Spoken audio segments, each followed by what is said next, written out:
Opa, doutor Albert, tudo bem? Eu tenho visto na televisão esses dias, né, essa situação lá na Índia, que já passou até que tem novas cepas, novas variantes perigosas surgindo por lá. Tem perigo delas chegarem aqui no Brasil? O senhor já tem alguma informação assim sobre sintomas delas? Meu nome é Luciano, eu sou aqui de Cidade da Esperança. Boa tarde aí para todos vocês.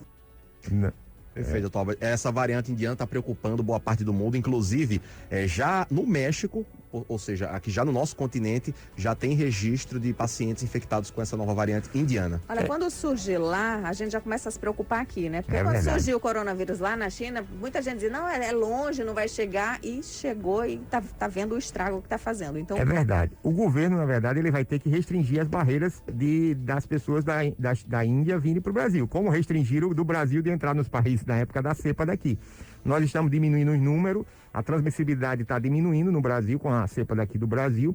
Agora, a nova cepa da Índia nós tínhamos 4 cepas, da Inglaterra, da África do Sul, do Brasil, e agora a 4ª cepa que está predominando na Índia e que está destruindo lá aquele país, arrasando. Então, assim, é fechar as fronteiras, né, e fazer com que a gente comece a observar os sintomas. Os sintomas geralmente vai ser parecido com a cepa aqui que temos no Brasil. Então tem que ter só o cuidado dobrado e a atenção dobrada. Israel já entrou lá em Israel, inclusive as pessoas vacinadas em Israel com a vacina da Pfizer já estão tendo sintoma, quer dizer, a vacina da Pfizer não está nem dando resultado para a nova cepa da Índia, então tem que ter um cuidado dobrado. nossa. Perfeito, vamos lá, gente, eu vi mais perguntas chegando. Boa tarde, doutor Albert. Aqui é Carla, do bairro de Lagoa Nova. O senhor acha que o Brasil deveria fechar as fronteiras como a Índia e a Turquia, por exemplo, para não ter disseminação das novas cepas?